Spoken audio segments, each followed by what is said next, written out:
Hey, what's going on, man? It's your boy Tez, and we back with another Sports and Mo banger, man. You already know the deal. It's your boy Tez, like I already said. What's good? What's good? What's how you doing, Jeff? Good, man. Repping my Van Horn today. I see you, After man. talking about the high school football last week, figured I'd go pull it out the closet for this week. I Hey, told I you, ain't mad man. You about it. got you like you said. We was talking about the Alpine thing on. Like, man, he still got his money from the second grade. You hear me? How that weather down there? It's back warming back up. We back up in the 70s today, so that's good. Back to being in the 50s for a couple days. That sounds beautiful, man. I had to rake leaves yesterday, so that wasn't fun, but got it done. About ready to talk some football, man. How y'all doing out there? Everybody joining in. Thanks for joining in. Another segment of Sports and Mo. We're gonna get Sports and into Mo, we back. some of your favorite teams, some of your hated teams, and talk about some sports, man. So let's go and get into it. Jeff, you got something? You gonna Yeah, I start? had heard some story I wanted to run by y'all, see what y'all thought about it. If this was your team, I heard Dan Patrick show last week, I guess, that there's been some speculation or a thought process that the Commanders might trade for Bill Belichick to bring him over to kind of run the team. I don't know if he'd be the coach in the front office or whatever, but just wondering if like the Chiefs did that, assuming they, wasn't in the position they was in.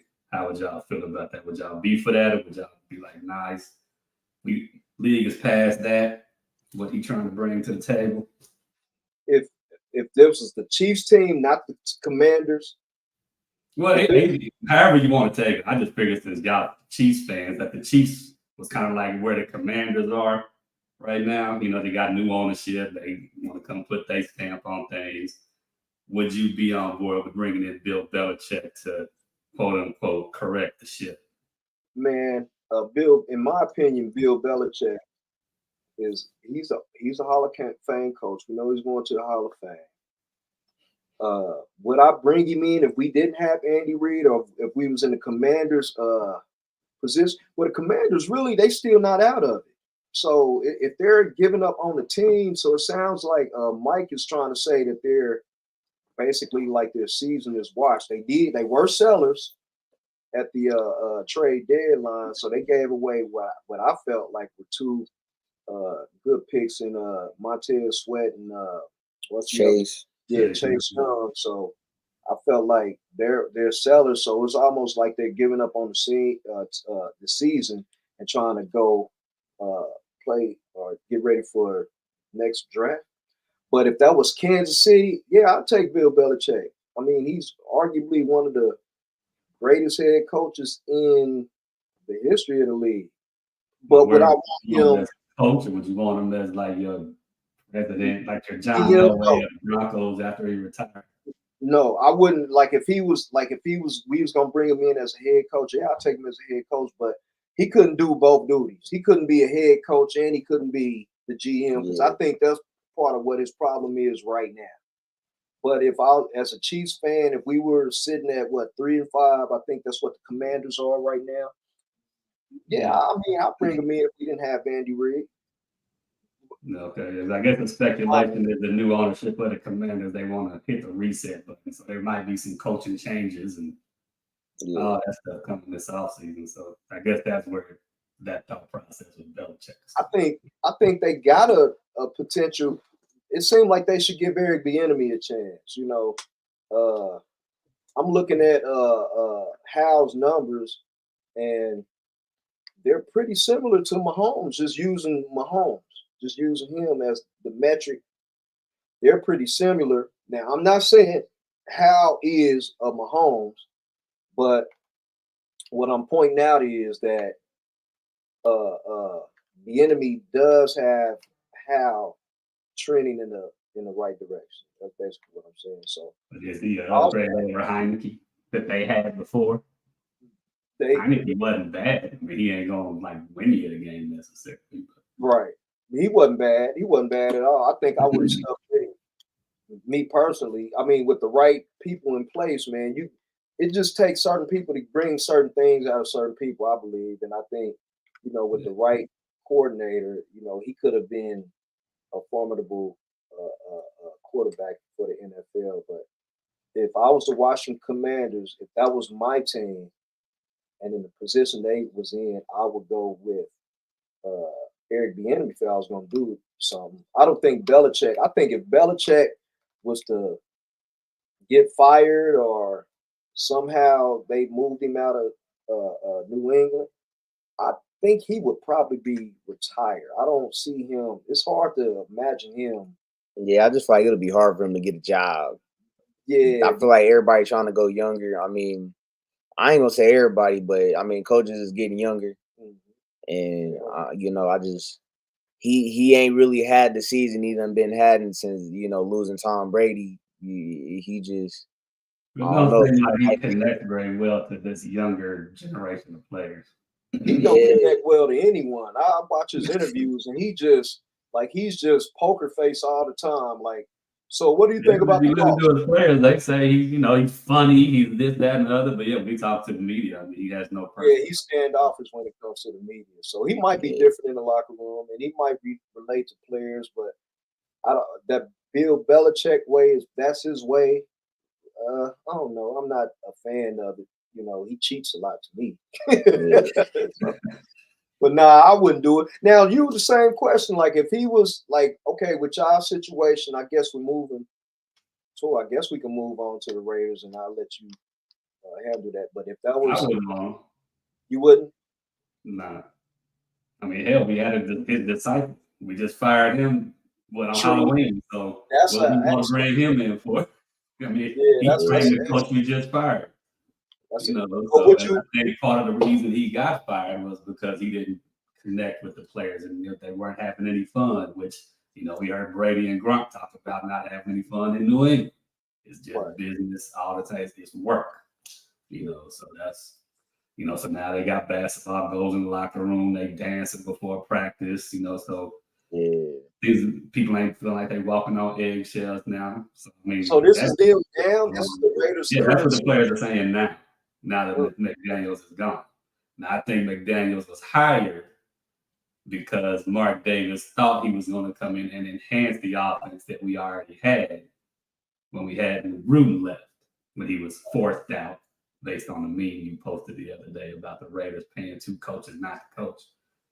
So that didn't work out. So the offense regressed over the past 2 years under him, and the players were frustrated and all that. So change had to be made. So now the GM was kind of surprising, but I guess I understand it since they both came in. But it was a package deal, right? Both came in at the same time, yeah. So I guess I kind of understand it from that perspective, but we'll see how they do against the Giants tomorrow. I didn't want to pick that game. So before we go in, because I almost gave my pick, but I'm gonna hold up on that. But how do you feel about, like, because this is McDaniel's second stint as a head coach. I think he was with the Broncos his first stint, I believe. Yep. And he got fired from there about the same time he got fired. At the same time. So do you think that, I mean, is it fair, unfair that, they let him go? Like, let him finish the season and see if he can turn things around, because sometimes it takes, sometimes when you move into a situation, you don't have your players in place. You might not, you might choose. I'm sure Jimmy Garoppolo, I know he had ties to Jimmy Garoppolo. Right. Personally, I wouldn't have took Garoppolo, but I wouldn't have either. I mean, I understand it because I felt, like I said last week, I thought it was a comfort move. But apparently they wanted Tom Brady, couldn't get in, and I guess they wanted to bring Stidham back, but he went and signed with the Broncos. Right. But then I guess Garoppolo was the next best thing. I guess they wasn't going to try to talk Derek Carr into coming back. I mean, he already cut him, so why would he come back? Right. So, but there was that comfort level with Josh and Jimmy. But Jimmy looked like so bringing in Garoppolo was more of a comfort thing. It's not his guy thing, you think? I think it was a comfort thing. He knew that I had some exposure to the offense already. He was in it for those handful of games in New England before he went to San Francisco. So there was a comfort with that. I think Josh was just more comfortable with Garoppolo than he was Derek. Yeah, what was you saying, DT? No, I was just kind of, I don't know. I think a trust thing, or you know what I'm saying, just some like you said, a comfortability thing. Like he already know, you know, Right. he already know what he can and can't do. I mean, we all know what he can and can't do, but as somebody who trying to keep a job, you know what I'm saying, you like, all right, I already know you, so let's see if we can turn you what we need you to be in over here. You know what I'm saying? I'm gonna Right. get, you know, I don't know. I just kind of feel like you said, it could be a comfort thing, or it's just like, all right, I already trust you, I already know you. You know what I'm saying? I'm gonna just see if we can make it work over here. You know what I'm saying? It ain't really work over there. You know, it ain't really work over there. So Right. let's see what we And gonna I do. told somebody before, I was like, well, I mean, if your ass was on the line, who would you bring in to help? People that you know, people that Like, you you know, comfortable with, somebody you right? trust. So that's But kind of I how I think looked at him bringing all these ex-New England players in. You know, that he knows them. He knows what they can and can't do, like you said. So, Mhm. but I mean, in the I end, the think offense got worse every week. So, It's a business. I think it's unfair that he didn't get to finish the season. I but mean, that kind of surprised. I figured he would. At first, I thought he let him fulfill the contract. But then I was like, well, man, how did I really didn't know how long the contract was? It was 4 years. That's what I thought it was. Apparently, it yeah, was a 6-year contract. So apparently, Mark had seen enough and talked to some players and got their input, and felt after that Lions game it was just best to go ahead and pull the plug on it now instead of letting it go further. Then our players won't out and this, that, and the other. So yeah. I Mark mean, so liked the now if players. so, I'm and because the way I look at it, and everybody, thanks for joining in. If y'all got any questions, comments, or anything y'all want us to tackle, put your questions in the comment section, and we will address them. So I just feel like I wouldn't have. I don't know if I would have cut him off mid-season. It's the second time it's happened to him. I would have seen if he can turn things around because now you have an interim head coach, an interim GM, which I don't understand that because what moves are you gonna make right now anyway? Like, unless you start trading away your draft capital to acquire players, and then you got to learn the system. So I just felt like let them play out the season. So I think that was a kind of a waste. I don't think it's going. I mean, I could be wrong too. I could be wrong because this might be the spark that they needed. This, fresh eyes can see things different. So Mhm. this might be what they need. You know what I'm saying? I'm not sure if I would have did it. I would have just tried to play it out and see because now not only are they still paying John Gruden, even though he was the lead, got forced the Raiders' hand on that. Y'all got to get rid of him. But I think he had what $100 million contract. He played Yeah, what I mean, 10 years, coach 100 million. 10. So he was in the second year of that 100 million, right? No, I think he was further along than that than 10 Okay, years. but they still owe him like Well, I think they both had buy. I think they both. Well, I heard John Gruden and Mark agreed to some kind of buy. I don't know what that okay. was, and I've seen stuff on Twitter saying that Mark wrote Josh a $45 million check, to get out of that contract. So I don't know if they still got to pay him for the next 4 years or whatever, or if they put these buy clauses in contracts, which would make sense to me. But I'm So just we don't guessing. have all that Ain't no information for details on it. sure. If but in within the last 4 years, 5 years, 4 years, 2 years actually. It ain't even 2 years because who was their head coach last year? It wasn't Gruden. That was McDaniel. McDaniel was last year. Gruden was the year before that until they got kicked to the curb. And Rich Bisaccia was the interim So head coach. within a 3 year span, they're still paying that's some over $100 million off your books in coaching, Sheesh. which is a Yeah. lot of money. But I wouldn't Well, if have. he wrote him a check for 45 million, that basically covers what he would have paid him over the next 4 years anyway. Okay. He was paying him 10 million a year. So I mean, if So you it's did, off their books basically. He just went in and he bought him out. He just paid him dug for deep down in that pocket and pulled out that wad of cash and been yeah. like, So the narrative of Mark Davis being broke, I don't know why people think that he may be cheap in his personal life, but I mean, I don't yeah, think he's cheap when it comes to his teams. I mean, the Aces. I mean, Becky Hammons was the highest paid coach in the WNBA until recently. So yeah. he ain't I cheap when just it felt comes to like that. He may drive a whole minivan and wear some, cheap Levi's or whatever, but with his little schoolboy haircut. Yeah. I don't know, man. It's just I was kind of surprised because I know it seems like we changing coaches every 2 years, and he's trying really hard to get some consistency and some stability in the coaching there. But his dream hire was getting Gruden to come back. He got him to come back, and then all them emails surfaced and pretty much killed that. So since we're talking about the Vegas Raiders, I guess we can pick it. So we're looking at I'm pulling up my notes right quick. So since we'll do this pick, how do you think why I'm doing that? Since they changed coaches, do you think how do you think the rest of the season is going to turn out for them? No, I don't know. I mean, record wise, I don't know. I think as long as they show that they're still got some fighting, they playing hard for AP. That's really all I'm looking for. How many games they gonna win? I don't know. I still don't have a whole lot of confidence in our offensive line. So until that improves, we can run the ball somewhat consistently. I think we'll win this week against the Giants. But after that, I don't know. We got the Jets after that. So.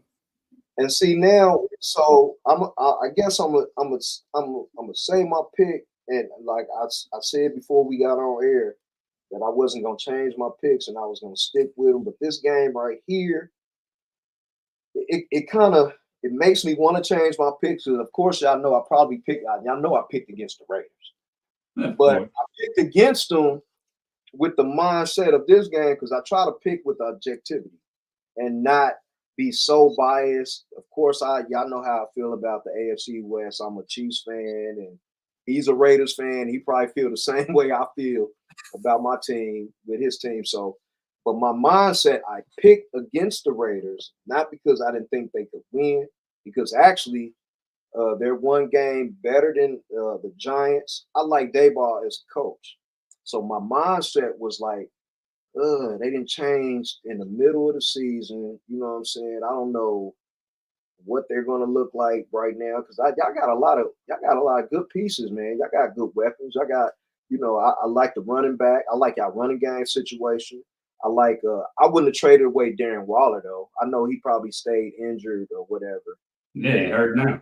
Yeah, he's hurt now. So and he's actually on the Giants team. So Right. like now he's not playing this week because of a hamstring. So okay, so another thing, I'm like, well, damn, he probably gonna want to stick it to his team if he plays. We don't know what's going on there. But my mindset with picking this game was because all the turnover just happened, it just happened within a blink of an eye. So I was like, yeah, I don't know what the team is gonna look like. But then I got to thinking as we was talking just recently, this right now, was this might be a spark. This might be something that sparks the team. Well, you know how teams play the first week after a coach gets fired. Yeah, they usually win that game, and then they always hot. I'm like, damn. And I picked against the Raiders, and the Raiders actually at home, and they are 2.5-point favorites in the game. Which again, y'all know I said every time that we do our picks, 2.5 points is actually 3 because you can't score 2.5 in a NFL game, in any game for that matter, a half a point. So I don't know why they do this half thing. I think you might be able to explain that a little bit better, but they are essentially 3-point. You get 3 points for being the home team. So this is a pick'em game. Well, plus we got the rookie starting the quarterback this week. Yeah, so off the half point. I think I'm gonna stick with the Giants, but this game, the Raiders could very well win this game, and they can very well win it by a cool touchdown, easy. But I think I'm gonna stick with the Giants because it's just so many unknowns. I don't know how they're gonna come out. They might come out fired up. They might start finding Devontae Adams and not hitting Jacoby. All of everybody could be on fire. Like I say, they got good pieces, but I just I'm gonna just go with the Giants. I'm gonna keep my pick. I'm gonna stay true to what I said. I'm gonna keep my pick. So I'm gonna just go with the Giants. I got the Giants too. I'm gonna stay with them. I mean, I don't know. It's always different. Like even just having one of your coaches not there. Like I mean, I played football. I mean, I know it's different in the NFL, but when you got a coach that is an important piece of your team just ain't there, it make a lot of things go weird. And I just already feel like the Raiders been in a struggle, so I don't know, not having, what I'm saying, it's just gonna be a weird game for them. I feel like, so I'm just going with the Giants on that one. I think we All right. know who you're going with, Jeff. Before you go, I can give y'all some numbers. Daniel Jones versus Garoppolo. Uh, Daniel Jones has 884 passing yards on the season. Garoppolo has 1205. Daniel Jones has 2 passing touchdowns, 6 interceptions. Garoppolo has 7 touchdowns, 9 interceptions. So they both kind of turning the ball over a lot. Yeah, Garoppolo leads in interception, and he Yeah, missed 2 games. he's at 9. And missed 2 games. That's Missed 2 wild. games. That's a That's lot. nuts. But see, man, he's not an accurate quarterback. I mean, That's why he ain't never really been the passer. Like even when he was with San Fran, they just ran the ball, run. That's all they did. right. So, and then we have Saquon Barkley. I'm just going a couple players, and I'm gonna just do running back and the wide receiver. We got Saquon Barkley. He has 110 carries on the season, 412 yards and a touchdown. Then you got Josh Jacobs, who has 133 carries, 408 on the ground with 3 touchdowns. So midpoint, that's not bad, at midpoint. You know what I'm saying? They both on pace for, with the 17 game season. They both probably on pace to get 1,000. You looking at New York with Darren Waller, they did Darren Waller as their primary pass catcher instead of they could have went a number way. Sterling, what's the guy?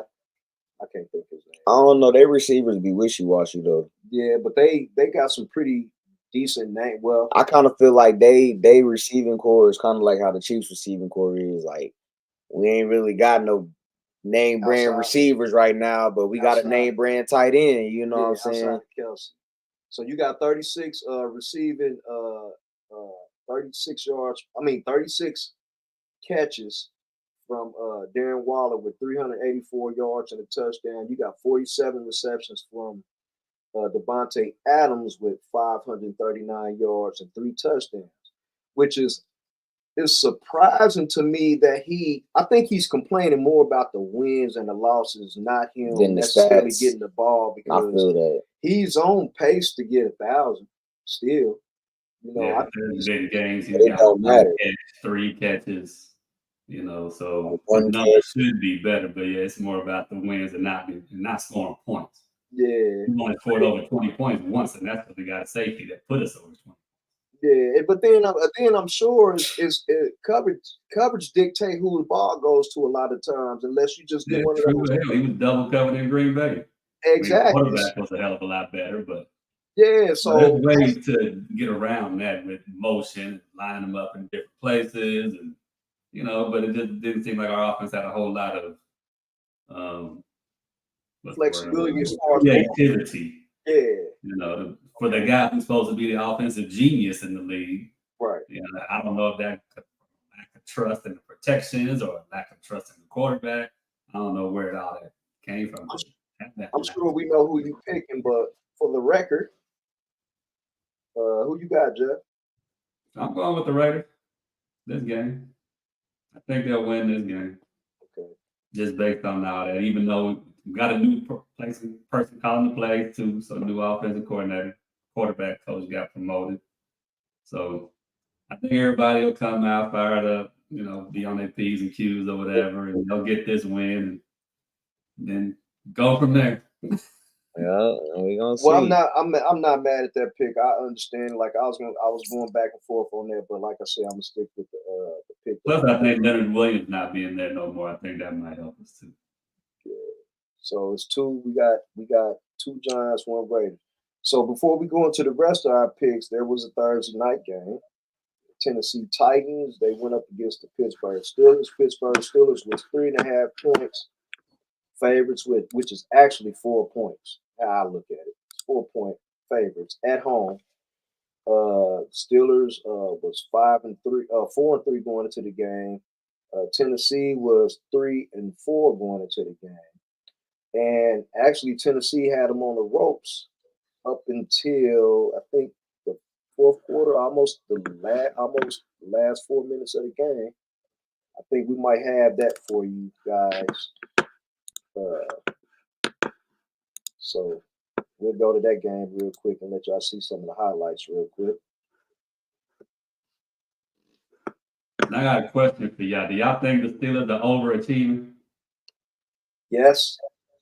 Wow. I really, yeah. I mean, well, I put it like this. I'm gonna give them credit for the simple fact because I got faith in Mike Tomlin. That was a good catch right there by Josh. I got faith in Mike Tomlin. Mike Tomlin's never had a losing season in the NFL since he's been a head coach. So he definitely knows how to get what he can get out of his players. They do have some good pieces. I don't believe in a quarterback, and maybe, give them another year or so. But I don't believe in a quarterback. They do got some good pieces around him. Number 22, the running back Harris is a pretty decent running back. I like the outside receiver. I like Johnson and I like Pickett. Yeah, I like Johnson for sure. Pickett, yeah. So, but yeah, I think they are overachieving. You got to kind of look at the division too. So, based off of that, yeah, they overachieving. Will they make the playoffs? Probably. Will they go far in the playoffs? Nope. So, Ted, since you played football, what kind of head coach would you rather have?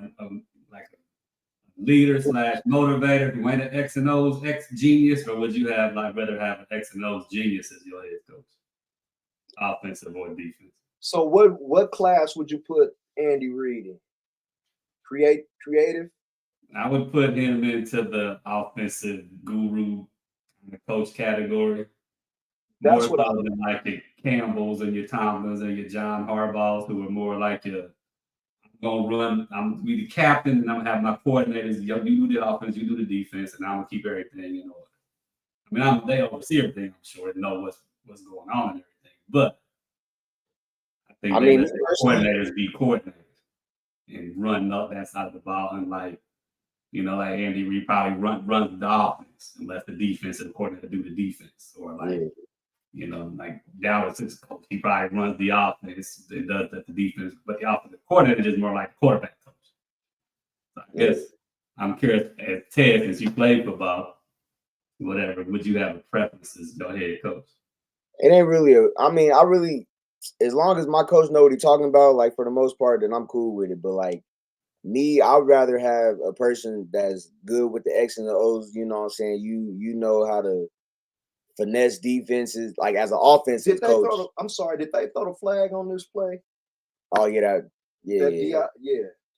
But what was I saying? Yeah, so like if you like, I want somebody that could be able to teach me. Like if you're not teaching me nothing, if I ain't, if I'm not able to break down the defense using your offense, you know what I'm saying, how we want things run, you know what I'm saying. If they ain't too high and you running, this route, you need, if you got the too high safeties, like you need to make sure, you know what I'm saying, you bending it here instead of running it into this. I like a coach like that because like one play can have 100 different options depending on what a defense is doing. It's like if you know that, if you can teach me that so I can see that, that's just gonna help us. You know what I'm saying? Okay, we can get if your head coach can teach you that, but can't get you motivated on Sundays. I did kind of want to point out, just highlighting the Steelers game. I didn't mean to cut you off, sorry. But yeah, we got him on the screen. But that last play was like he made a bad decision. He probably should have threw that to the corner of the end zone. But they Steelers could have lost that game. So do I think they're overachievers yet? I'm sorry. I guess I asked you that question because I was wanting to bring it back around to the motivator style coach, like Tomlin. Yeah. See, I don't mind a motivator, but it's just, to me, a motivator is like you can only say so much to motivate us. It's like at some point you gotta quit trying to motivate us, and you gotta, you know what I'm saying, you gotta step up and be a coach. you got to be our leader. You got to be our teacher. Like, yeah, you got a lot of, I mean, especially today, like, we got way more vocal leaders than anything now. You know, quarterbacks, linebackers, you know, your D linemen, all them is vocal leaders. Your Right. DBs, you know, they doing it for you. Like, we don't even really need a motivational coach no more. We need somebody who's gonna draw up these plays, you know what I'm saying? It is our job to execute. You know what I'm saying? If you want to motivate us like that, like cool, but you know what I'm saying? I don't really care for the motivator coach, you know what I'm saying? I want to be able to learn so then we got rookies coming in every year. You know what I'm saying? I'm working with the rookies more than y'all is. Y'all watching the film. You know what I'm saying? We out here. Let me get this rookie right. You know what I'm saying? Teach I me guess how I to. look at more of the coordinators to be more the teachers than the head coach. And the head coach just keep everything. I just want a head coach that's involved and be leading the team in a certain direction. Let the coordinators be the teachers. I don't know. Just two different philosophies. I like a head coach who's involved, who know what they're talking about. Because I mean, what's the point of the head coach? True. I mean, I think they all know the game, but I don't think they necessarily have to be an X and O's expert or quote unquote genius like they calling all these little young up and coming coordinators with, you know, have 1,000 yards a game passing or whatever. Like that, just because your offense put up points and yards don't mean you're gonna be a good head coach. I guess that's that is true. You know, to like, oh boy, I'm in charge of it. I don't know. For some reason, I don't think he'll make a good head coach, but I could be wrong. But his offense has always put up points and stats. What's his name? Kellen Moore. That his name that was in Dallas last year. Yeah, I Anyway, kind of like Kellen this Moore question. as an offensive coordinator. He was decent. So we saw that. I actually picked the Titans to win that game, and they could have won it. But like I said, you had a rookie quarterback in the game who missed a read, you know, and it was 2 plays before that. You know, I didn't get to really point it out, but 2 plays before that, he almost threw an interception to end the game before he threw the actual pick to end the game. So, you know, those rookie mistakes. They had a rookie quarterback. Mike Tomlin knew what to do in that situation, and they came out, but they could have very easily lost that game. So I of course, I said I picked the Titans. Who did you pick in that game, Jeff? Well, I would have picked Pittsburgh. And who did you pick? I didn't pick, but I don't No, know. last week you the Titans and Steelers. I ain't picked that. You didn't? No, not for this week. No, well, yeah, technically. Yeah, no, I ain't. I missed that one. Oh, okay. So I guess I was the only one did to pick. I missed it anyway. So moving on. Yeah, that was. Like I said, I had a horrible week last week. I don't even want to bring up my record. I mean, if people want to know what it was last week, I guess I can tell you, but it wasn't impressive at all. Anyway, we can move on. Let's go with. You want to talk about the Broncos Chiefs game? I don't. Oh man, what happened to y'all's offense? I didn't watch the game, so I don't know. I know we didn't run the ball. Yeah, you Pacheco ran the ball 8 times. I've been saying it. Yeah, you were saying it, especially that game. You were saying it the whole game. From my perspective, I watched the game, man. I couldn't even. Normally, I watch the game after the game because I record them, but it was a horrible game.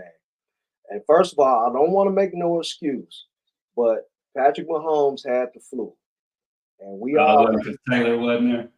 Huh? It wasn't because Taylor wasn't there. Everybody says that, and they say it's the numbers back it up, but I don't.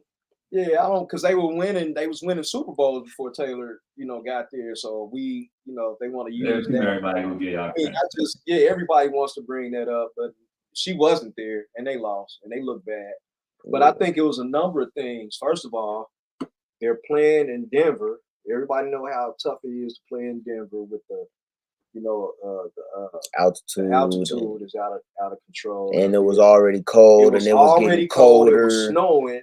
Yeah. Patrick Mahomes had the flu, and then there are certain news outlets that are saying because Travis Kelce went to the World Series during a regular season game. They're making a big deal out of that. Like these players aren't supposed to live. We see this. This ain't the first time a player's lived during a season. I mean, we used to see Odell Beckham Jr. on a yacht with his homeboys doing whatever they doing, kicking and having a good time. This ain't the first time. Deion Sanders was playing two sports, so he was running back and forth during a NFL season. So I don't buy into that part of it. Patrick Mahomes was sick with the flu, like I said earlier, and we've all probably had the flu before. And Michael Jordan had the flu. We've heard this. I've heard all this all week. Michael Jordan had the flu. He still played through it. He played Michael Jordan. If you look through that game, if you watch that game, you can tell he was sick. And he willed himself through that.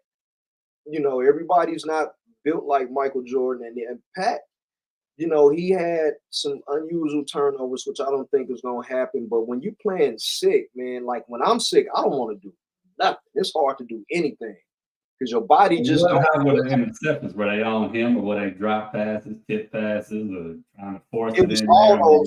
Yeah, it was all that stuff in there. Now I was speaking from the Pat Mahomes side of it because he threw two interceptions. I think he threw two interceptions, and then he fumbled. Yeah. So he had three turnovers. So that's not going to happen a lot. And then again, we got wide receivers that are not getting separation for whatever reason. I don't know. They haven't learned to run routes yet. They don't know how to. They running what's drawn up on a paper. Yeah, when they say go 10 yards and then go this way, they running 10 yards and cutting that way. That ain't how you run routes. You got to shake, finessing. They not getting their hands off. They not getting the DB's hands off of them. Yeah, so they're still learning. A lot of them are still learning how to play wide receiver. They're not getting separation. They're dropping passes, pass after pass. You can't drop the ball. Fumbling, MVS fumbling the ball. The few catches he do get, like you just gotta. Me personally, I think they'll be okay. I was more confident in the receiving core coming into the season, the quarter point of the season. I'm like they'll get turned around, they get figured out. But right now, at week 8, week 9, you pretty much know who you are as a team. So this stuff got to be, and it's fixable stuff. I mean, catching the ball is very fixable. Like just squeeze, put your hands on it and squeeze. Even running the ball 6, 7, 8 more times a game. Like Pacheco ran the ball 8 times that game. But y'all ain't really been a running team since Andy been here, hasn't he? Huh? But y'all ain't really been a running team like that since Mahomes has been. But he's not a runner, but that's what I'm saying. We ain't got the receivers. Like y'all not a run first offense. The receivers not catching the balls. They not getting open. Why are we still trying to force the pass? Would they double teaming Kelsey, and that's all they need to do because they ain't got to worry about nobody else. Why are we? And against Denver, Pop was averaging 6 yards a carry, 7 yards a carry on 8 carries. Like, why are we not running the ball? And that's why they teeing up. But that's not what y'all do. That's my point. Y'all don't run the ball. And that's why we're gonna keep struggling on offense. That's what I'm saying. That's what I'm saying. But y'all ain't been a running team for years. It's always been on Patrick. In the Andy Reid era, he's not a runner. He the reason the NFL is a passing league now. Period. He wants to pass the ball, and he's getting better with running the ball. He just don't use it as much and as effectively. Because, like you said, Pop is getting 6 yards a carry. They just got to feed him the ball. But teams are daring the Chiefs they want them to, they letting them run. They basically. That's why he's averaging 6 yards a carry. Yeah, but see, they letting them run. Why we not keeping on with it? Because Patrick Mahomes wants your coach play college stuff. From an air raid offense in the college. And in high school. He wants to throw the ball. He has a coach that wants to throw the ball. So they not opposed to throwing the ball. So even if it's Travis Kelce could be double, triple coverage. He knows how to beat it. He's gonna feed it to him. And I'm watching Pat Mahomes pressing because he don't trust other receivers. I see him throwing to people. He's constantly looking at Travis. And there's other receivers open, but he don't trust them enough to give him the ball. And then when he trusts them, they break the little trust that he Drop has it, for him. He fumble it. drops the ball, they fumble, they catch the ball, then don't hold on to the ball. So it's just like if they just correct the little things, like I don't think they need to bring it in. I would have loved to see a Devontae Adams come in. I know the Raiders would never trade him within the division, but I would have loved to see another receiver come in, but that ain't what they need. They just need to catch Why the did ball. y'all keep You shooting? do need a true number one. In my eyes, because MVS, he been here, he wasting money, 11 million or whatever a year. And if you look at his stats, if you really look at his stats, he ain't even had a year over 600 yards, 650, 700 yards. And then that's ever though. The last couple years he been playing with us. You said what, Jeff? Who is this y'all talking about? MVS, Scantling, Valdez Scantling. He's never had a year where he's never had 1,000 yard season. He's never had a 700 yard season in Green Bay. Yeah, so he's not a true number one receiver. That's what I'm saying. We need a true number one. Y'all got a one. His name's Travis. No, we don't. Well, we got a number one tight end. He's a number one receiver. That's not a receiver. Yeah, he's a tight end. He's a number one pass catcher. He's our number one pass catcher. But y'all, when was the last time you had a number one wide receiver? We need a number one wide receiver. Who was the last one y'all had? Tyreek Hill. No, he wasn't. He was the number one. Not in your offense, he wasn't. You don't Travis believe was the number one receiver still. Who was? Man, that's two different positions. Yeah, our number one. Travis is your first option, in my opinion. That's your number one receiver. Travis is your first. No, option. that's not. I don't care if he's under the wide receiver. He would have been. That's not how football works. Because if he would have been, if that's the case, he would be. He would be down as a receiver. You're sticking off the depth chart positions. I'm just going off of who's the number one read in the offense. Travis. Well, now, yeah, but when when Tyreek was there. Yeah, I mean, it just depends on the game and the situation in the game. So now, that don't make him the number one receiver though. That just make him the number one target. So look, this is what we need a true number one receiver who gonna go and run routes, who can run routes. Kelsey don't really run routes. Kelsey run and then he find a spot in his own. We need somebody who gonna run the route, who gonna outrun somebody. Who gonna outrun somebody on their route that Kelsey or that Pat can lead them. He's not doing that with Kelsey. That's what I mean. That's a number one receiver to me. So here's not just somebody who's leading in catches and leading in receptions. That's not. Okay, so we got two different definitions of a number one receiver then. Okay, so here's my point. So Travis Kelsey was a tight end. Tyreek Hill, of course, the wide receiver. When we had both of them in the offense, it depends on this. This is why I said it depends on the situation, because what they would do when they're trying to move the sticks, they go to Travis Kelsey. When they're trying to hit a home run and they're trying to, so if they're down in the offense, they would go after Tyreek Hill because he's just going, look, just run. Just run. You're going to outrun everybody. I'm going to throw it as far as I can. You're going to run under and catch it. And that's basically what they're doing in Miami. So let me ask you this. Based on what you just said, now this was before your time, Tez. You wasn't here yet. So James Jett, was he our number one receiver? Think about it. Was he our number one receiver? No, he wasn't. Okay, so based on your definition of Tyreek Hill just now, he would have been our number one receiver, right? Technically, because they don't try to get a different definition now. You just said the receiver that can take the top off in that defense, that's the number one receiver. Okay, all right, but look, in this depends on the situation. It depends on the situation. So he was the number one receiver is the number one option in the offense in the passing game. That's not it. Devontae is our number one receiver. He's a true number one receiver. He's a true number one receiver. Okay, like when Tony Gonzalez was with y'all. Was he not the number one option? Devontae Adams can come to Kansas City right now, and he would not be the number one receiver. It will still be Kelsey. But Devontae Adams is still, Devontae Adams is still a number one receiver. You just said he wouldn't be the number one receiver. Travis. He would, and the way you trying to say it, he wouldn't be the number one receiver. Exactly, because Travis is y'all's number one option. He's our number one receiver. He's our number one receiver depth chart. He's our number one target. That don't take away from Devontae Adams being a number one receiver. I think what y'all saying. No, but you saying the number one receiver is the number one on the depth chart. I didn't look at the depth chart. Yeah, because a receiver number one on depth chart don't mean he a number one receiver. A number one receiver is gonna go.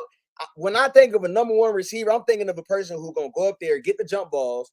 The person that you're gonna throw the ball to down the field. He's not doing that. Kelsey be open 90% of the time.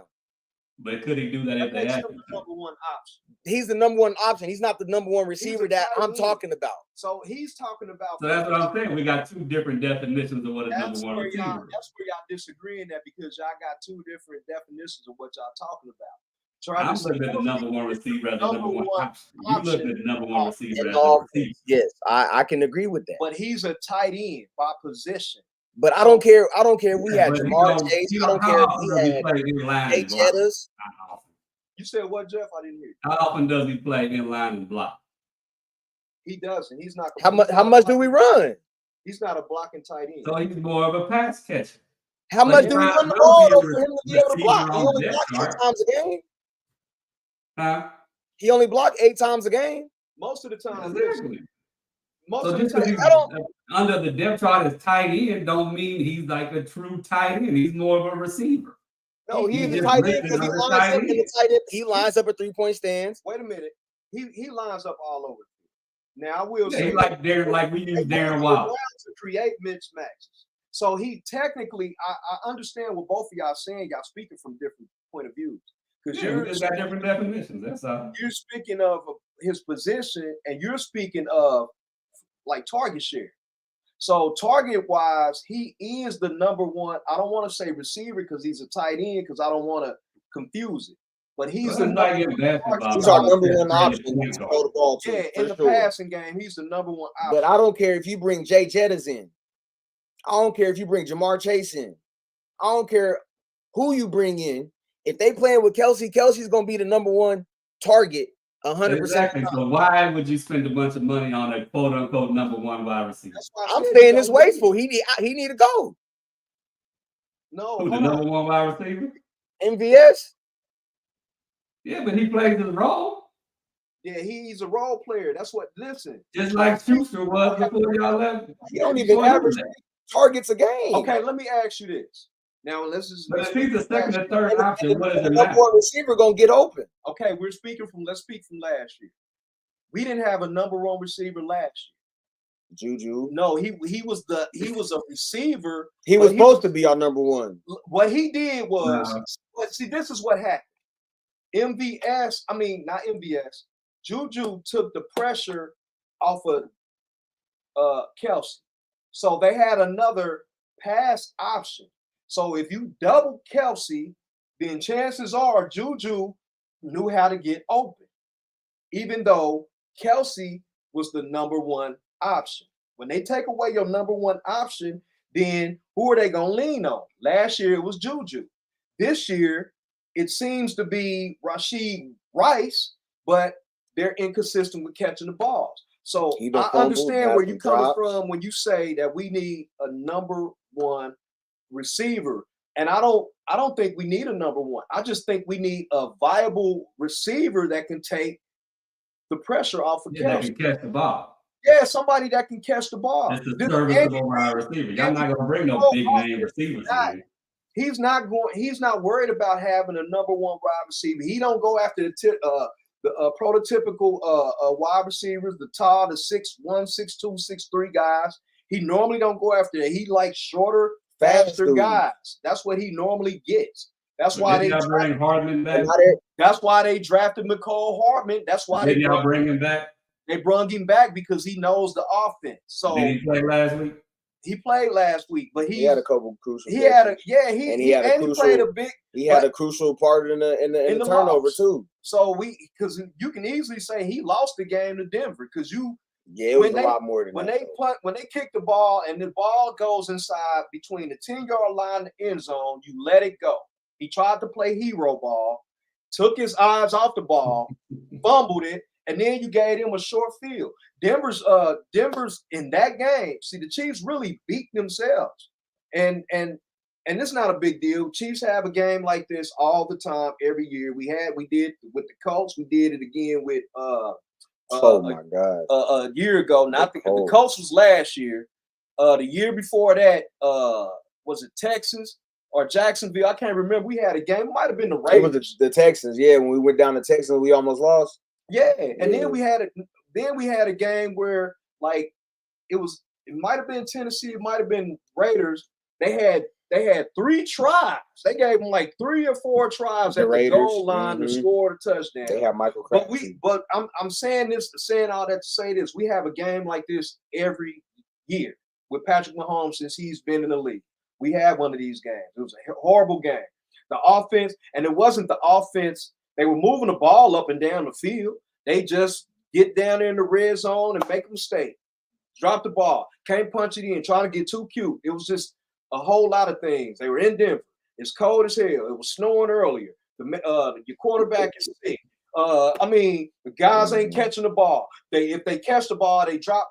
They fumble. So it was just one of those games that never happened. Because Andy Reid is a great coach, in my opinion. He's a Hall of Fame coach.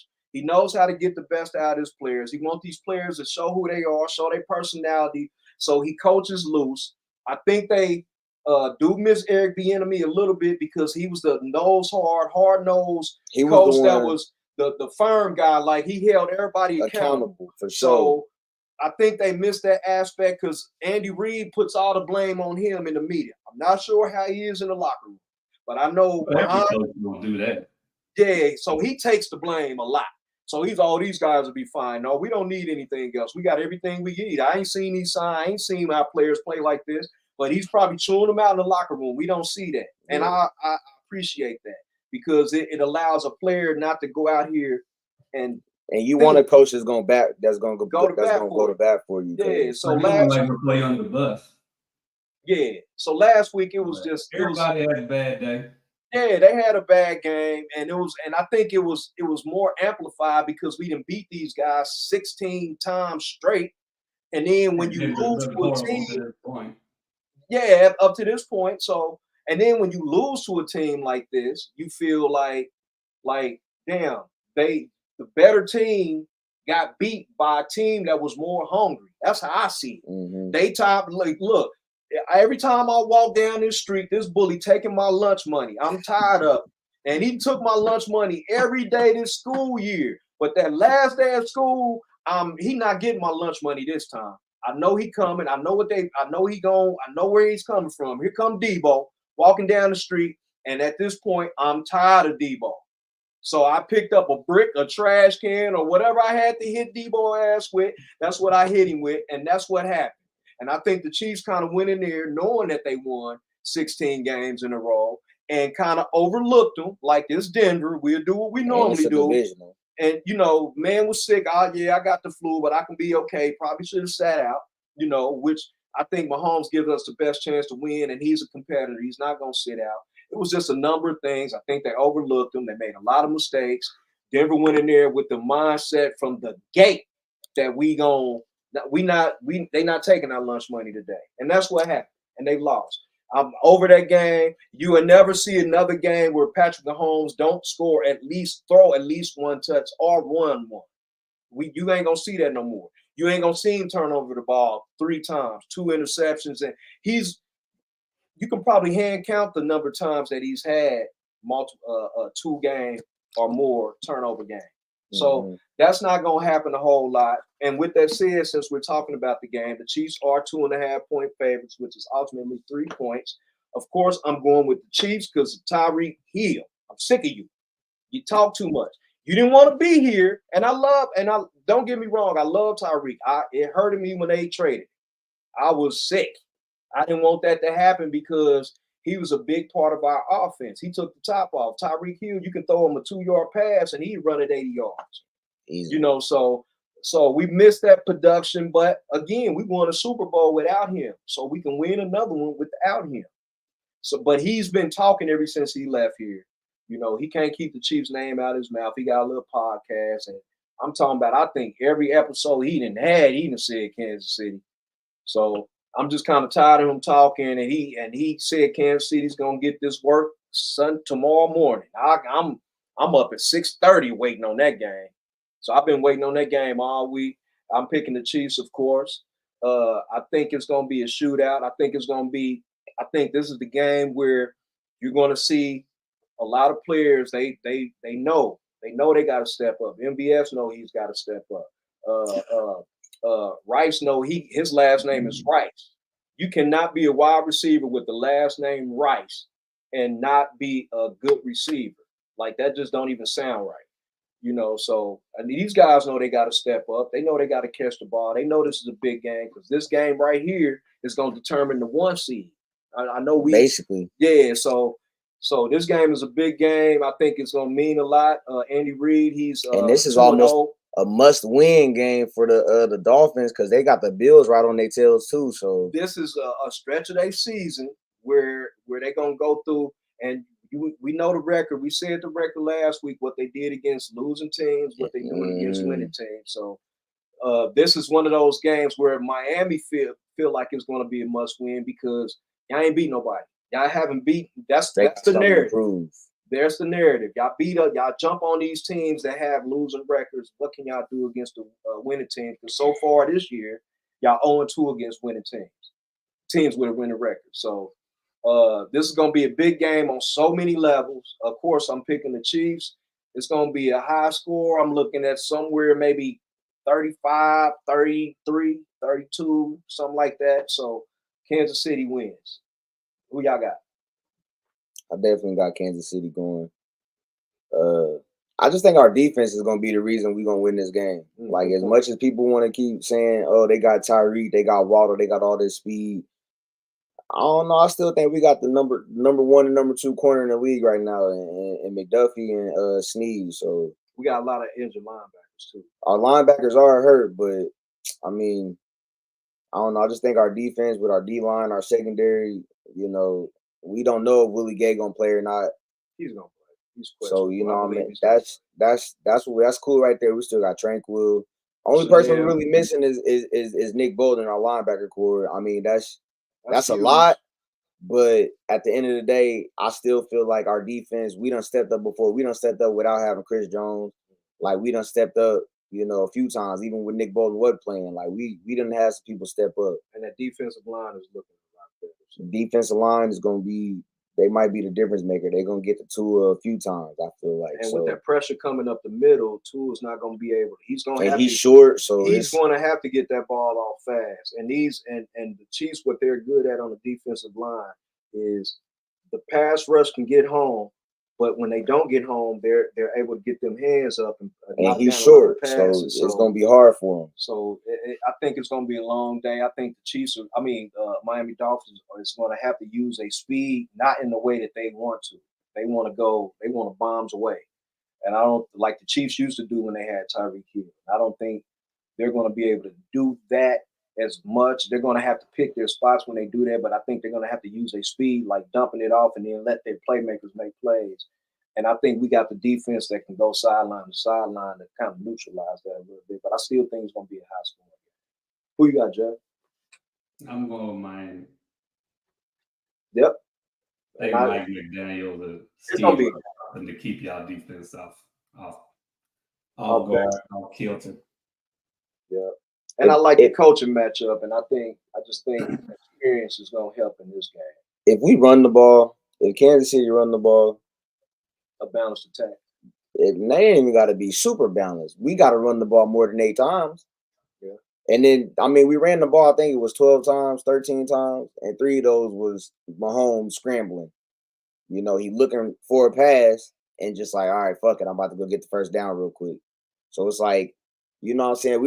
We literally only ran the ball 8 times, and then 1 time was a jet sweep to Kadarius Toney. Like that can't happen. So if we can run the ball, put the ball in Pacheco or McKinnon's hand, 15, 20 times. That's a good point. We're gonna be good. To give McKinnon the way it's a non-touchdown running back last year. and I think a lot of those were receiving touchdowns. But I'm just saying, he had 9 touchdowns last year. Why aren't we using him like we did last year in the red zone? So I think if they get the playmakers that they have involved, and that's a lot of reason why our offense is struggling too. We're gonna move on from this game, but I think that's a lot of reason that the offense is kind of struggling now too, because you're not going to the guys that can make it happen for you. You're going to Kelsey, but you have McKinney. That's 9 touchdowns a season from a season ago. You got him. You got Rice that shows some promise. I think if you start spreading the ball around between that trio of guys, it's going to start opening up things for other people. You just got to catch the ball, make the plays, catch the ball, hold on to the ball, and they'll be fine. So let's so we running out of time, man. We can just run. We can do these picks right now. We'd already did the Raiders, and we did. Then we on the Vikings and Falcons. So yeah, we're going to Vikings and Falcons. Falcons. I picked Atlanta. Atlanta is 4.5-point favorites at home. I think without Kirk Cousins, people give Kirk Cousins a lot of slack, like he's not a good quarterback. And I think he's on par like a Dak Prescott. They can put up a lot of stats, but with them not having Kirk Cousins, he tore his ACL. He's out for the year. I think they're going with Minshew. I don't know who they're going with, but it's going to be a backup quarterback. No, Minshew played for the Colts. Okay, well, he's playing this week. So Minshew is playing with the Colts. I know Minnesota traded for Dobbs from Arizona, but I don't know if he's playing. I don't know if he's playing, but I know it's going to be their starting quarterback from Minnesota not there. So I'm and this is at Atlanta, so I'm going with Atlanta. I picked Minnesota, but I know you picked who? I went with the Falcons. Okay, and you went with I went with Minnesota. I don't know. I just feel like, Falcons, they just lost the receiver. Drake London ain't even playing. Yeah, that's true. They're not gonna be able to run the ball all game. Kyle Pitts ain't really been what he been. They need to trade him because they don't use it. Yeah, that's what I'm saying. So I don't know. I got Minnesota on that one. That's a waste. That's a waste of talent. But I'm still going with the Falcons. All right, we're going to Cleveland and Arizona. This is a lopsided. I got Cleveland. This is Deshaun Watson came back. He playing. They already gave him the starting role. Arizona don't know who about to be playing quarterback over there. They said they don't know if it's gonna be Kyler. They don't know who it's gonna be. So it's a dumpster fire. I saw it's gonna be the rookie Toon. He's supposed to start. Dang, so I wonder what they're doing with I almost said Tua, what they're doing with Kyler Murray, but I don't know. They're probably gonna end up trading him. I'm definitely going with the Browns on that one. Yeah, I'm going with the Browns. They got a better defense and everything. It's just the defense was playing lights out earlier. They had a few games where they gave up. Plus, it's in Cleveland, so the weather might be bad. Yeah. So you going Cleveland too? Yeah. That's a clean sweep for Cleveland. We need Cleveland. We got Green Bay and LA Rams. 2.5-point favorite is Green Bay. They're at home. Who you got? I picked LA. You got LA? Picked LA. Real quick, why? I just feel like, Matt Stafford and then those two receivers. Actually, I think one of them got hurt, didn't they? Not Cooper Kupp. Kupp is back. He's been back a couple weeks. And then that what's his name? The rookie. Yeah, is he hurt? No. Oh, yeah, that's it right there. Green Bay ain't got an answer for it. Jordan Love just don't look good to me. I don't know. He sat. I don't know. He sat all that long behind Aaron Rodgers, and he's just not looking good. I too picked LA, even though Green Bay is at home, and they're 2.5-point favorites at home. You get 3 points for being the home team, and Vegas don't see Green Bay really winning, so it's like a pick 'em game. But I picked LA. Yeah, I went with the Rams as well. It just seemed like Jordan Love's regressing every week. The Packers got a better team, I think. I just don't think Jordan Love will do it. So I went with the Rams. Yeah, so that's a clean sweep again. So our next game, who's the next game, Ted? We got The Washington Commanders and New England Patriots. I don't know. I feel like Washington been playing good lately, but they did just lose You got the odds? 2 of their best D linemen. It's a 3. Washington's favorite or New England's favorite 3.5. New England is favored 3.5. Who's the road team? Washington looks like. Yeah, Washington. Yeah. I actually picked Washington in this game. I don't know, man. I don't know what's going on in New England. I don't know what's going on in New England. Bill Belichick, I don't know. I don't know. I really don't trust Washington either because they just sold they a lot of their best D linemen, really. So before then, I did have I had New England, and then I was like, nah, I don't know, man, because I have faith in the enemy more than I do. I feel that. I'm just going with Washington. That's that. Yeah. I went with New England. I guess just because of the Bill Belichick factor. And like you said, Washington seems like they in the sell-all mode. So Yeah. I don't know. I think they'll put up some points though. Their offense is still together. But, Well, I just picked Washington for the plus 3.5. Like they're not gonna lose by more than 3-4 points. I feel like. I definitely do hope. I kind of hope New England's running backs go off in this game, just because, like I said, like we already know, Washington lost 2 of their best D linemen. So, you know what I'm saying? Hopefully, you know what I'm saying, them running backs, because I got both them running backs in a couple fantasy leagues. So I'm just Washington, trying to make sure. You went with who? I'm sorry. Washington. I'm sorry, somebody at my door. I got some things going on. And who'd you go with, Jeff? New England. Okay, so it's 2 for Washington, 1 for New England. We got Chicago Bears going to New Orleans. Big Easy. We have the New Orleans Saints are 7.5-point favorites. Who you got? I picked Chicago to keep it close. I do think New Orleans will win the game, but I don't think it's gonna be nothing crazy. Like it's gonna definitely be within 7 points. I feel like it might even be like a field goal type of game. Who you got, Jeff? New Orleans. I don't think it'll be close. You don't think it'll be close? Is Tyson playing for the quarterback for the Bears, or is Fields back? I didn't look to see who's starting. I think Fields may be back. Well, I don't know. Either one of them gonna throw at least 2 interceptions, so I feel like the Saints gonna win by at least 2 touchdowns. Yeah, I got the Saints. I got the Saints as well. I think they'll cover the 7.5, which is essentially 8 points. Yeah. So I think it'll be a 10-point game.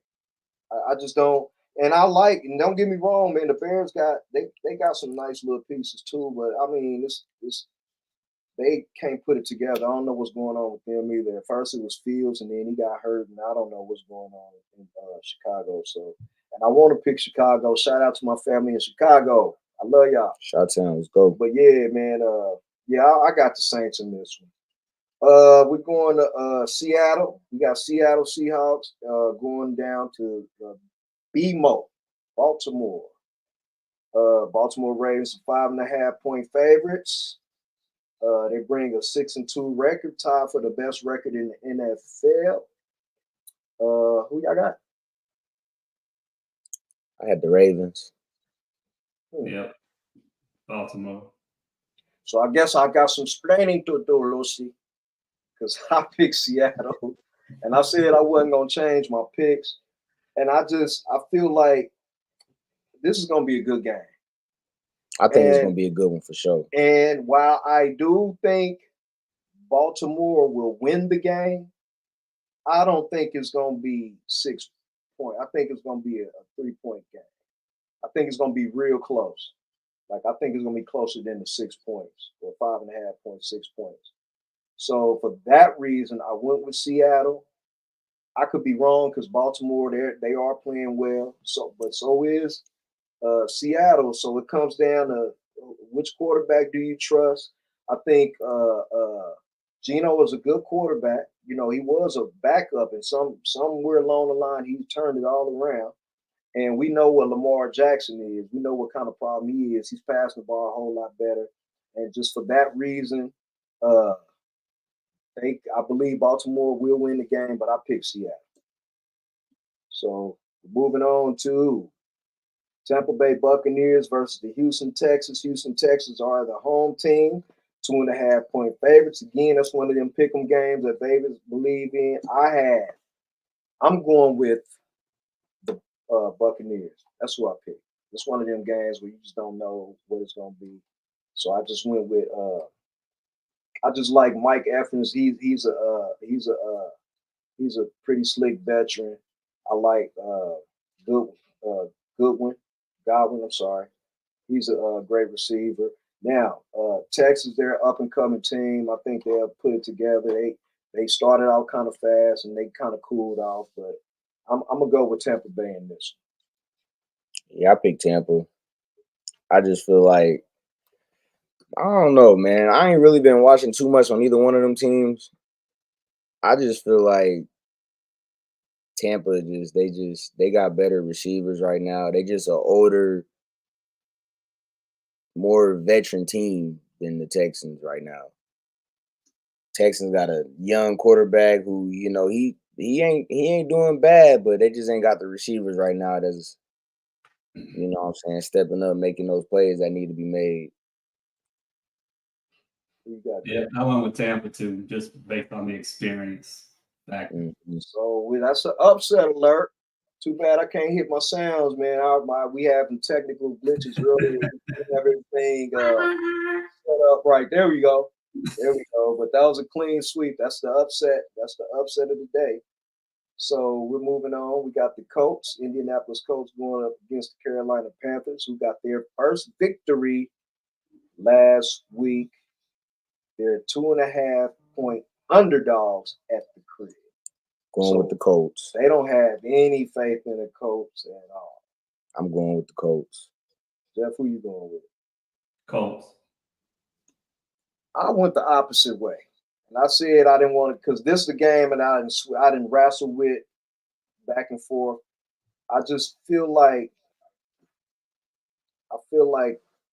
the Carolina Panthers, after winning their first game, they going in with some momentum, feeling good, feeling like maybe they can turn it around, feeling charged. Now they might get knocked down, which they probably will. But for that, I'm gonna just go with that. I'm gonna just go with that because they're going in with the momentum of their first win of the season. They're trying to make it to. So I'm going with they ain't the major upset. That's probably the upset of the week. But I'm gonna go with the Carolina Panthers in that game. So I think we already did the New York and Raiders game. Jeff went with the Raiders. We went with New York, so we'll move on that one. This is one of the bigger games of this weekend coming up. We have the Dallas Cowboys sitting at 5-2. We have the Philadelphia Eagles sitting at 7-1 with the best record in football. The Philadelphia Eagles are 3.5-point favorites at the crib. You get 3 points for being at home. So Vegas is giving the edge to the Philadelphia Eagles. Fellas, who do you have in this banger right now? I do think the Eagles gonna win the game, but I think I don't think they're gonna cover the spread. It's a divisional game. That's a divisional, right? Mm-hmm. I don't know. I just feel like this one's gonna be different because they already played already, right? Yeah, Philadelphia won. Yeah, it's hard to beat a team twice in the NFL. I think they're gonna do it, but it's just gonna be a close game. I don't know. They know each other. So I picked Dallas for the +3. Ooh, that's a pick right there. I just went with Philadelphia. I just feel like this was gonna come. Who do you trust more, quarterback? I trust Hurts over Dak, even though Dak he give you the stats through the regular season. CeeDee Lamb is he's a great receiver, but Brown is playing out of his mind. He had like 7 straight games with at least 100 yards. 130, I think, 120. Yeah, so he's balling out of control, and I just think it's gonna be. I think it's gonna be too much And then now, don't get me wrong, Dallas defense, they do have a good defense, but I just think I'm just giving the edge to the more experienced quarterback in that sense, meaning Jalen Hurts went to the Super Bowl last year, even though he lost. He just got more experience than play in the bigger games. Not necessarily win them, just know how to play in big games. So I'm going with the Philadelphia Eagles. Who you got, Jay? Yeah, I'm going with Philly. They just the more consistent team. Dallas is too Jekyll and Hyde-ish. Then they coming off the big win last week, so usually after that, then they come back and hit rock bottom the next week. So I expect Philadelphia. I look at Philadelphia to win that game. Plus, it's in Philadelphia, so. And that is a 325 start in Philadelphia. I wish I didn't have a record and all that stuff for you, but we're moving on. We're going to another marquee game. This is the third of the three marquee games this week, which is the Buffalo Bills sitting at 5-3. We have the surging Cincinnati Bengals at home at 4-3. They're coming on. I think they won their last 4 games, something like that. I don't like either one of them. They're 4-3. I hate both of them too. Head talking all that. Just the comparisons. Period. Yeah, I'm over. And then they over to me, and I've been saying this since he got in the league. Josh Allen is not an elite quarterback. I've been saying that, and the people that I go back and forth with on social media about, we had this argument up and down, and they pull out all these numbers and all this stuff, and it means nothing. Phillip Rivers had the numbers. Was he an elite quarterback? No. So Eli apparently was. Eli was not an elite quarterback. In my media, national media, he was the elite. The way I see it, he got 2 rings. But I think when Eli won his Super Bowls, did he make some plays in the games? Yes. But was he the reason why they won the Super Bowl? No. I think their defense won them, championships. But then it comes down to what's your definition of elite quarterback. Yeah, I guess that does. I guess. From Jason Allen, I think he's an elite talent. Who? Jason Allen. Josh Allen? Josh Allen, sorry. Yeah, Josh Allen. He's an elite talent, but his decision making is questionable at times. And so that's when he tries to. How long you gonna let him make those decisions before you like, all right, this motherfucker need to. What, you gonna bench him? You're not gonna bench him. He's your best option. All right, exactly. I paid for him. Shit, but you just hope he finally learns to make better decisions and not try to do everything by himself.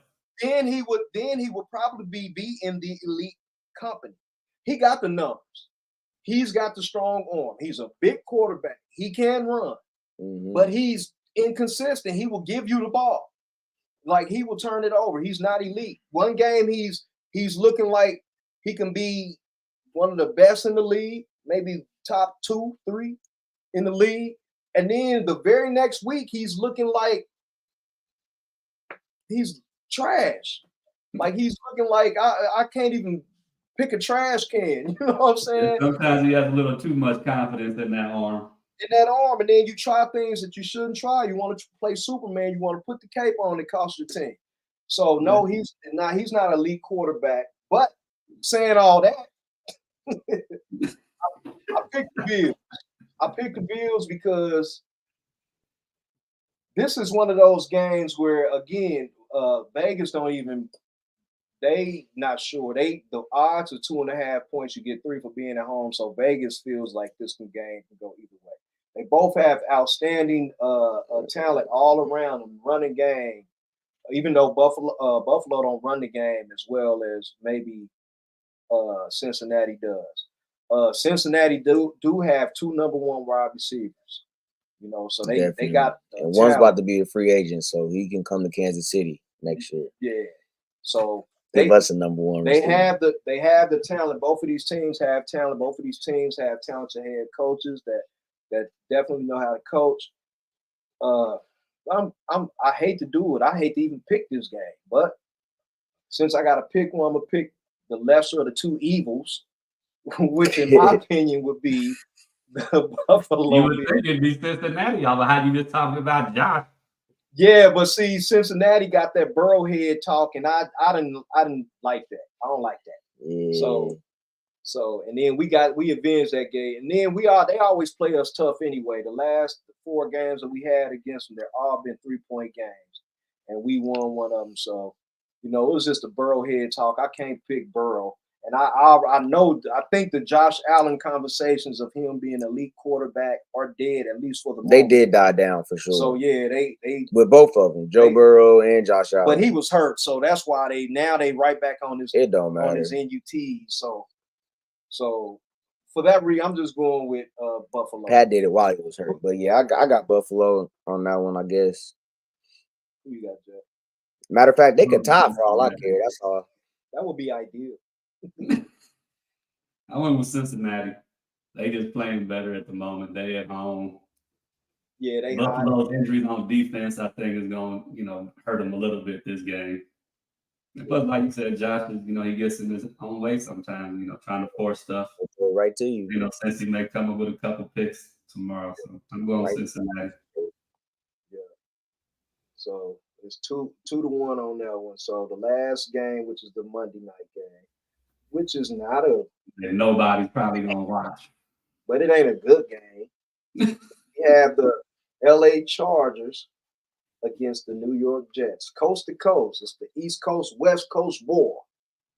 I'm going with the West Coast. We have the New York Jets sitting at 3.5-point underdogs at home.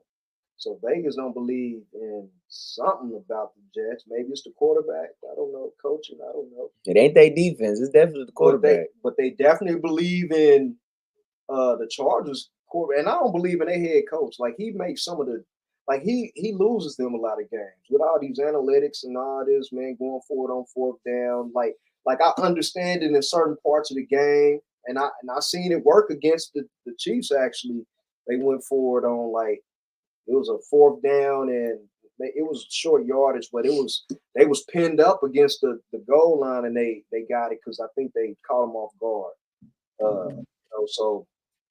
But in this game, I'm going with the Jets because I feel like the head coach of the Jets is not going to make those coaching errors that I feel like they make in LA. Because this guy, he gets in his own way. I totally expect them, if they lose this game, if the Chargers lose this game, their season is over. And they only have 5 losses. I just don't think they can come back. And especially in the AFC West. I don't think they can catch the Chiefs because I feel like the Chiefs going to win. If the Chiefs win and LA lose, I think it's over for them this year. They probably should have been sellers at the deadline. But deadline. So anyway, who y'all got? I got the Jets. You're going with the East Coast. You're going with Biggie Smalls. I'm going with Biggie Smalls, even though I'm a Tupac fan. Going with the West Coast, man. You going with the West Side? You going with the Chargers, man. So that's our pick'em segment right there, man. That'll pretty much wrap us up, man. Yeah, we went over again. Yeah, we went over again. We always do this. We 23 minutes past the hour that we're supposed to be. But man, we thank y'all for tuning in, man. Next week, man, hopefully have all our glitches ironed out, man. We can have our music playing and our sound effects and our highlights more intact. But we appreciate y'all tuning in, man. Thanks, man. We do this, man, because it's fun, and we do it because we know y'all love it. So y'all tune in to watch us talk our little stuff. You find it entertaining. Yeah, if it's entertaining, keep on coming back, man. Share it. You know what I'm saying? Tell somebody. Like, comment, subscribe, whatever, share. Yeah. Send it to 2 people, at least 2. Just send it to 2 people, man. That's all it takes. Yeah, for your boy Jeff and Tez, man. I appreciate y'all coming in, man, spending time with us, man. Enjoy our football. Go watch some college football enjoy today. The college game. Let's go, Mizzou. Mizzou. Let's go, MIZ. And Georgia. That's gonna be a good game. I'm ready for that. Hey, right now, just to update y'all real quick, Missouri is up 7-3 right now. Georgia got the ball first. You know what I'm saying? We held them to a field goal. I've been kind of, you know what I'm saying? That's why I ain't been focused. But you know what I'm saying? You know what I'm saying? To my boys, man. Just like the Chiefs. I'm doing the same thing with Notre Dame, bro. It's all good. Yeah. Who you got? I was watching the Notre Dame game against Clemson. They lost. So who you got? Just curious before we get off of here. Who you got in the Georgia-Missouri game? Real quick. I'm hoping Mizzou win. Thanks. Just because I really don't care for Georgia, but they a little arrogant down here. We moved the ball pretty easy, it looked like, on our first drive. So, you know what I'm saying? Georgia moving the ball too, but we got a bend but don't break defense. So that's why we held them to 3. They in the red zone now, so we're going to see. So we appreciate y'all, man. And with that, man, we are out. Peace out, man. Peace. Peace. Sir.